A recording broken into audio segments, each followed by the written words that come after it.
Salut Stan, Salut. j'avais envie de te poser quelques questions off. Ok. Est-ce que déjà tu vas bien? Ouais, ça va. Au moment où je te parle, ça va très bien. Je suis hyper content de faire ce format-là. Un petit peu différent, un petit peu plus authentique, où je m'exprime normalement déjà. Comment t'en es arrivé à imaginer le premier épisode de ton podcast sur une recette du bonheur? Au départ, c'était pas le premier épisode. Le premier épisode, c'était supposément la confiance. Je voulais vraiment écrire sur cette thématique-là, parce que c'est celle c'est celle que j'affectionne le plus. Et puis, finalement, ça m'a mené ça intervenait à un moment de ma vie où j'avais l'impression d'avoir trouvé ce qui faisait que j'étais heureux et confiant. Et en fait, en écrivant ce que je voulais sur la confiance, je me rendais compte que j'étais en train de déballer ce qui était plus du ressort de mon bonheur. Hmm. Donc je me suis dit, bon, bah, tu sais quoi, commençons par le bonheur, ce qui mènera vers la confiance. Donc voilà. Après, peut-être que ta question est plus profonde que ça. Bah, je me demandais quels ont été peut-être les éléments déclencheurs en fait à ça. Oui, alors, je pense que tu évolues dans le développement personnel et que tu traverses toi-même des difficultés dans ta propre vie, que ce soit une déprime ou plusieurs, hein, ou une condition d'hypersensibilité, peu importe, enfin, il y a un moment où On parle de toi là. Ouais, ouais, totalement. Il y a un moment où tu te questionnes et tu cherches des moyens de rendre ça simple et de trouver quelques points qui font que là, tu te sens bien, t'es à l'aise, et tu peux développer le sujet. Et donc j'ai commencé par là, hein, en me disant, mais en fait, qu'est-ce qui fait que je suis heureux, moi, dans ma vie? J'ai après fait avec tout ce que je connaissais aussi de cette thématique-là, j'ai fait quelques recherches, et je me suis dit, bah voilà, je pense que ça, c'est pas la recette du bonheur, c'est une recette du bonheur. En tout cas, c'est une avec laquelle on peut déjà bien démarrer.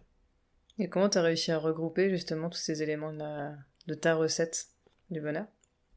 Je dirais que ça a été par thème clé, parce que en fait j'avais l'impression que c'est une recette holistique, hein, si je puis dire, une recette qui mélange ce qu'on est supposé faire par rapport à son corps mais aussi par rapport à son esprit.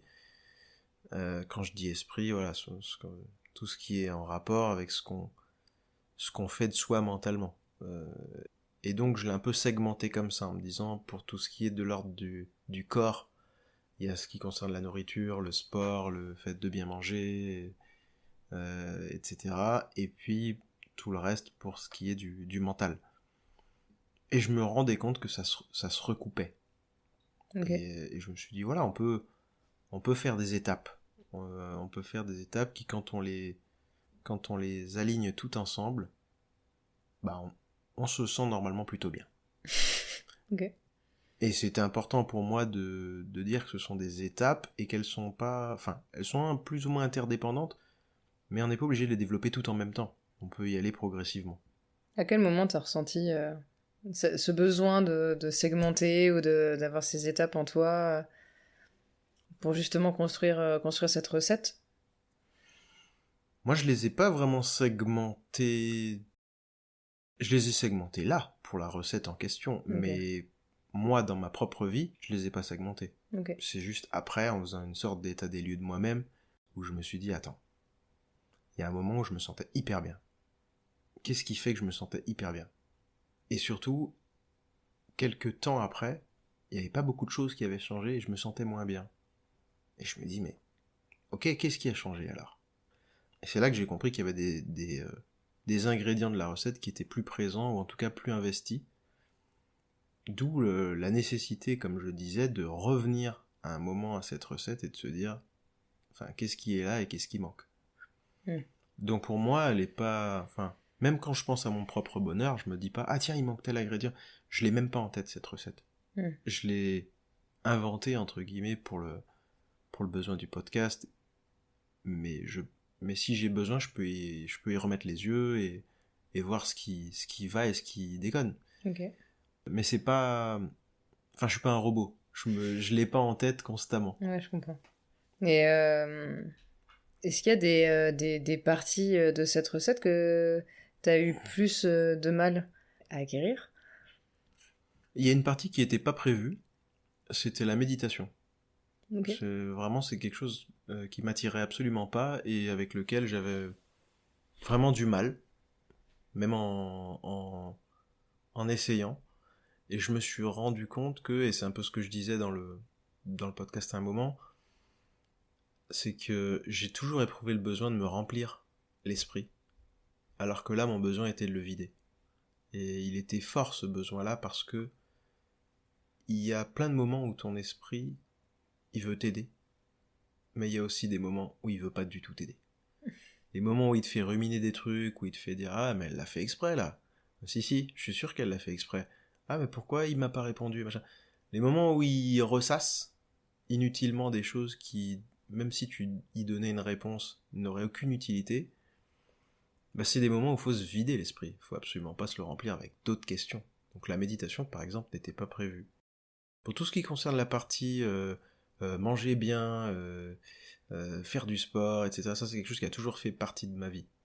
Simplement, j'ai pris conscience de quelle activité me permettait de reposer ma tête, ou en tout cas de l'utiliser dans quelque chose qui fait que je pense plus à tout le reste. Et que quand j'en ressors, je me sens bien. En l'occurrence, moi, c'est la boxe. Mais à un moment, ça a pu être la danse. Aujourd'hui, c'est plus le cas. Et je me dis, voilà, quand on sait qu'on a une activité qui vide l'esprit et qui permet de se sentir bien, peu importe l'état dans lequel on est rentré dans cette activité, c'est-à-dire si je me suis levé le matin et que je suis pas bien, quand je ressors de cette activité, je me sens bien, ou si j'étais bien et que je ressors de cette activité encore mieux, voilà, celle-là, faut pas la lâcher, il faut absolument qu'elle fasse partie de ta vie. Je me demandais, est-ce que cette recette du bonheur, elle est applicable par tous, à ton avis? Oui, oui, c'est le but, hein. De toute façon, tout ce que je développe dans les épisodes sont des choses qui sont pour moi accessibles à tous. Et donc applicables à tous. Après, à quelle vitesse et à quel degré, ça c'est encore autre chose. Mais pour moi, c'est comme si tu me demandes, est-ce que faire 10 pompes, c'est possible pour tous? Oui. Maintenant, est-ce que on va arriver à faire tout de suite 10 pompes? Ou est-ce qu'on va ou est-ce qu'on va faire 10 pompes de manière optimale avec une exécution parfaite? Ça, c'est encore autre chose. Ok. Donc même dans une situation compliquée, tu penses que on peut essayer de le mettre en application, en tout cas, et de trouver ses clés personnelles.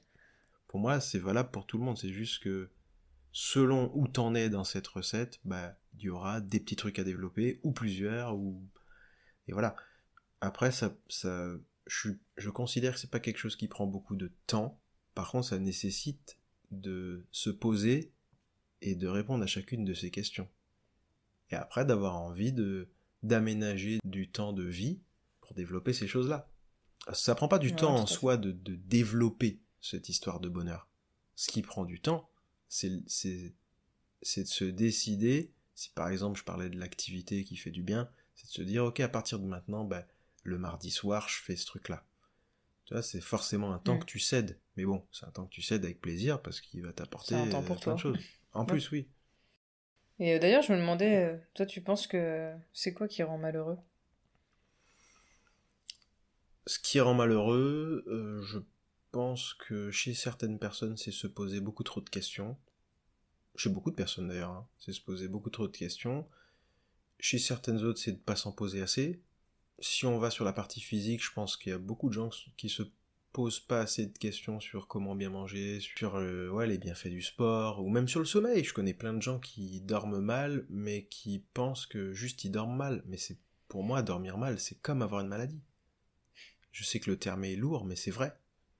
Quand on voit le nombre d'impacts que peut avoir un mauvais sommeil sur sa vie de tous les jours, mais je pense qu'il y a certaines maladies qui en ont moins, hein, des impacts négatifs.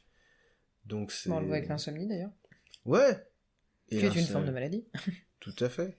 Hmm. Donc je pense que des fois, si tu dors un peu mal et que tu t'alimentes un peu pas bien et que tu fais un peu pas de sport, enfin voilà, un peu de tout ça donne que c'est difficile après d'être heureux. Et là, j'ai juste pris la partie presque, entre guillemets, physique. Mais ça pourrait être le cas avec tout le reste. Si t'as pas de projet pour toi, si tu fais un taf qui te plaît zéro, et qui te donne pas de temps pour toi, etc. Enfin, pour moi, il y a un moment où tu cumules. Après, tu peux pas avoir une emprise et une main sur tout, mais tu peux en avoir sur plein de choses. Et tout ce qui dépend de toi, fonce. Après, il y a des trucs, tu crois que ça dépend pas de toi, tu crois que t'es coincé, en fait, tu l'es pas tant que ça. Combien de gens j'ai entendu dire, ouais, mais mon travail, ouais, mon patron, il me met la pression. Non, mais en fait, c'est pas comme ça que ça fonctionne. Le patron met la pression à qui il sait qu'il peut, il peut la mettre. Ouais, bien sûr. Et puis parce que toi, tu crois que il a le droit de te la mettre. Tu crois qu'il a le droit d'avoir du pouvoir sur toi, de te presser comme un citron. Mais en fait, non, si tu prends confiance, si tu te renseignes un petit peu sur tes droits, si à un moment tu sors de la peur dans laquelle on t'a mise ouais, mais si je suis viré. Mais si t'es viré, bah tu vas au Pôle emploi. Puis tu perçois une aide et puis tu trouves un autre emploi. Et puis si tu veux pas en arriver là, bah tu peux chercher en attendant. Il y a des gens qui ont un taf et qui en cherchent un autre en même temps. J'ai pris un exemple sur 100 000. Mais il y a plein de gens qui se croient coincés et qui ne le sont pas. Et puis il y en a d'autres qui sont réellement coincés, mais c'est pas grave, ils peuvent avoir des décisions à prendre, des choix à faire sur d'autres items de leur vie. Ouais, tout à fait. C'est Voilà. un bon mot de la fin, ça, non? Ouais, carrément. Merci. Merci beaucoup.